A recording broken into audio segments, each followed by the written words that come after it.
My name is Mandy, and I'm here with Emerald Lock Security Group. We are doing a new podcast, and this is our first of many sessions to come. And we're going to talk about a couple different topics that pertain to us and bring our knowledge to the general public. So our first guest today is going to be one of the main owners of Emerald Lock Security Group, Jim Hawkins. So Jim, why don't you give us a quick introduction of who you are and what your qualifications are for talking about our weapon safety today. Thanks. Yes, as Mandy said, this is part of Emerald Lock Security Group. We have Chris Hasnauer, who's also a co-owner, and we provide a lot of different security services, but today we're going to be talking specifically about gun safety and the reasons for owning a gun and training with guns, and also some of the myths and misconceptions. A little bit about my background. I was in the military from the age of 19, and I was in Special Forces, also known as the Green Berets, and I did that on an A-team. I trained in different countries. I was a weapons specialist and demolition specialist, traveled all over the world, had some great experiences, and I've been growing up with firearms ever since I was a little kid, 6 years old. And as I became a civilian, transitioned into civilian life, then I realized there was a lot of people that wanted to learn about firearms and gun safety and marksmanship and proficiency. And so it kind of led me in that direction to do some formal teaching in the civilian sector, and it's worked out really well. But I did find as I continued to do this and get deeper and deeper into it and become an NRA instructor and an NRA range safety officer, that there was a lot of misconceptions about people, about what it takes to be a responsible concealed carry citizen, and also what they need to do to become proficient with firearms. So that's kind of what we're doing here. This will be a first in a series of videos that will hopefully help people to understand better what the firearms are really supposed to be used for, how to do them, carry them responsibly, and to learn out a little bit more about them. And I hope you enjoy it. All right, so let's talk about something that you said right off the bat. You said that there's a lot of misconception out there in the world today regarding firearms and just guns in general. So what do you think are some of the bigger misconceptions, especially when it comes to just owning firearms in general? Right, well, that's obviously a hot topic right now, and the nation's pretty much divided in some ways about the gun ownership. And there's a movement in several directions to try to limit or eliminate gun ownership. Something that people fail to understand is why the Second Amendment is so important and why we are allowed as citizens to possess firearms, even so-called assault rifles, though there's several definitions of the term assault rifles. But the Founding Fathers had it right. They understood that the way to maintain a free society, a free nation, is to make sure that the people had the ability and the right to maintain their own firearms for not only self-defense, but also to deter or deny the implementation of a tyrannical government.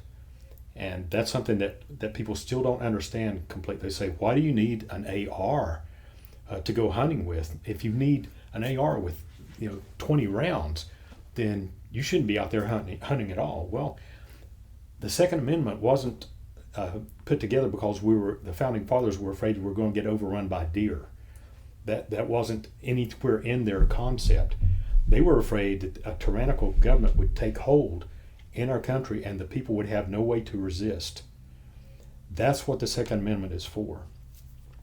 Also, there's misconception that assault rifles are just such a deadly instrument. There are millions and millions of so-called ARs, or assault rifles, in our society today.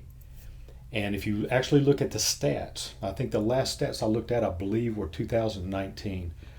And if you look at all the out of 14,000 gun homicides, if you look at the actual number of homicides that were committed with a long gun, now that's not just assault rifles, that's bolt action rifles and other types of rifles, anything that's a shoulder held as a rifle. Out of all those, it was a grand total of just over 500. So the minimal amount of homicides is committed with that type of firearm. And if you dig down deeper, there are other sources that estimate that there was around 248 actual deaths during that year from so-called assault rifles.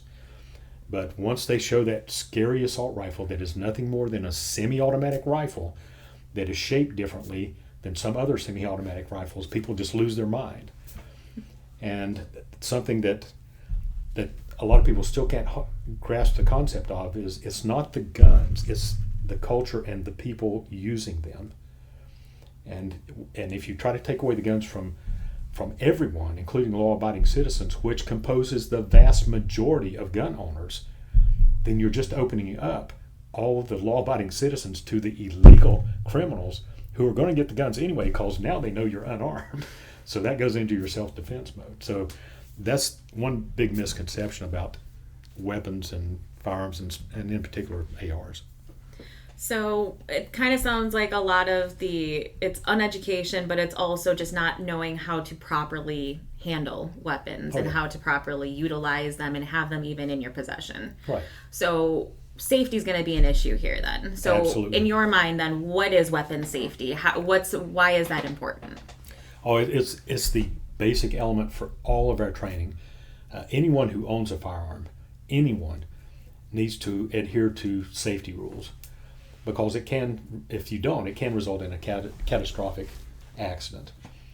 And there's 3 rules actually that need to be ingrained into your memory and ingrained into everything you do when you're around firearms. The first one is always keep your firearm pointed in a safe direction. The second one is always keep your trigger finger off the trigger until you're ready to shoot. And the third one is make sure that your gun stays unloaded until you're ready to use it.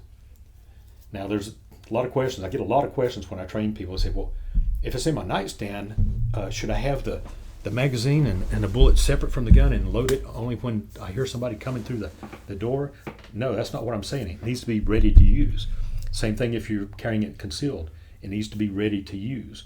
It needs to have a magazine in it. If it's carrying concealed, you need to have the magazine in, and you need to have one in the chamber ready to launch in case something happens. So you have to maintain at least those 3 basic safety rules anytime that you are around firearms or handling firearms. And another thing too is safety in the home. And I know you and I have talked about this because there's some people that have kids or have kids coming over, grandkids, whatever. You are responsible to make sure that no one who is unauthorized to gain access to those firearms actually gains access. And there's different ways to do that. We cover those in the course, but you need to make sure that no one else has access to those firearms. One of the most critical things you can do, keep them out of the hands of people who are inexperienced or too young to understand the consequences of what a firearm can do. So in addition to that too, with weapon safety, in my mind at least, when you're even at the range, for example, and you're utilizing your weapon, you're practicing with your weapon, you have to have certain safety when you're doing that as well. Oh yes, absolutely. Yeah, most safety ranges, all of them that I go to anyway, and even when we conduct our own internal training, we have a safety checklist, basically, things that are do's and don'ts. Always keeping the firearm pointed down range, and when you have malfunctions, how to clear those, what steps do you take. There's a lot involved in it. It's not as simple as just going out and pointing it down at a target and pulling the trigger. So you have to integrate safety into everything you do, and especially into the training environment. So training is obviously very important then when it comes to any kind of weapons. It is. It's very essential. And honestly, that's what I run into a lot. It amazes me that I get people who maybe have never shot or have limited experience with firearms, and they come to me and we go through the training and we get really deep into it, and I tell them this is the foundation, but you need to continue to train. It's a perishable skill. So you need to continue to train. And I still get it from people. There's still a few people here and there who I'll talk to them a year later and say, hey, so how's your training coming? You still going to the range pretty regularly? I hadn't shot since I went to the range one time, I think, since I had your training. And it's really hard for me to hold back and not give a lecture because that really concerns me, because if they really need to use it, there's 2 things that concern me. First of all, they won't be as proficient in a stressful situation when they need to be. And so all that training just basically was just an introductory. They could have done it just by reading a book. they need to get out there. The other thing is the legal aspects of it. If they end up in court because they were involved in a shooting, that's going to be one of the questions they ask is, how often do you train? Oh, so you never trained and you figured you could take that shot, but instead you missed and you hit an innocent bystander. I mean, there's a lot of things that go into it besides just being proficient. And so people need to understand that the training never ends, even at my level. I've done this for decades and decades, right. And I still train, and I still try to get better, and I still make mistakes. Mm-hmm. It's a perishable skill. Definitely. Yes. So as far as concealed carry is concerned, you've kind of touched on that a couple times now. Mm-hmm. What are some of like the myths and misconceptions regarding concealing carry specifically? Because obviously having a gun out in public, mm-hmm. It's concerning for some people, especially in certain right. states where, like Texas, it's open carry, yes. Right? So what are some of the misconceptions regarding that then? Yeah, there's a lot of misconceptions, I think, about concealed carry and the use of a handgun specifically with concealed carry. One that I will allude to here is that people think that a handgun is like a laser. They watch all these John Wick movies and everything else, and I love them. I love those movies. I do too. But the problem is they get this in their head that all they have to do is just point and they can shoot a quarter out of somebody's hand at 300 yards. And that's simply not true. I get students all the time who say, well, I don't want to kill anybody, because I tell them, make sure you aim for center mass. And they say, well, I don't want to kill anybody, I'm just going to shoot them in the knee. You have to understand, even with all the training I've had, unless it's a really unusual situation, that's not something I would ever attempt. Because in a stressful situation with your threat moving and you probably moving at the same time, to try and hit someone in the kneecap at any distance is going to be a real challenge, and you're going to probably miss. And you're responsible for that bullet if it goes down range, no matter where it goes. The other myth is that they think that because they shoot somebody center mass, it's going to stop the threat. And people don't understand that handguns are actually a very poor man stopper. That's why you see, especially in the police videos and stuff where they're shooting multiple times, there's a reason for that. You have to stop the threat. In most cases, one bullet will not do it. You have to hit multiple times to actually ensure that you stop the threat. But there's different ways to stop the threat. And we talk about that in our training. I won't get too deep into it here. But it's not a bazooka. It's not a cannon. Yes, it can take somebody down with one shot, but it has to be a very well-placed shot and hit a certain vital organ or hit the central nervous system, head or spine. So that's another myth. Something else that people make this mistake of doing is they think, I've had one guy that said, that approached me about a concealed carry class that never happened because I wasn't going to do it, because he said, yep, I want to get my concealed carry because if somebody tailgates me and we pull up to a traffic light and they pull up beside me, I'm just going to take it out and tap it on the window. And I said, hold it right there, partner. I said, no, you don't do that. That's brandishing a firearm. And there's a stiff penalty for it. You'll lose your license on top of everything else. You'll probably go to jail. You don't use it to deter things. There's certain criteria of when you can pull a firearm from its concealed carry position and when you can actually use it or threaten to use it. And we cover all that in great detail. And we give a lot of scenarios, too, to help cover that area. So you talked about training and things of that nature. Mm-hmm. So I know that you are you do private pistol instruction mm-hmm. yourself, and mm-hmm. you have taken several others. You do concealed carry classes as well. Yes. Is there any other kind of trainings that you offer that you would be able to provide to the public? And Sure. Yeah, with Emerald Lock Security, we have just a vast array of training programs and training scenarios. We have absolutely the best staff. It's composed of special forces guys, veterans, and military people with combat experience. And we're very well versed in tactics. But we take it from the very base level all the way up to as advanced as you want to get. We can do that. We've done it for years. It's been part of our life. And we provide all those types of trainings. We also provide NRA training. To get a concealed carry in the state of Florida, there's certain criteria you have to meet. You have to be taught a class by someone who is an NRA instructor, or go through a college course, or be taught by a firearms instructor with the police force or law enforcement. So there's different ways, but we are, some of us are NRA instructors, so we can do that. We don't give a basic concealed carry course. For us, there's no such thing.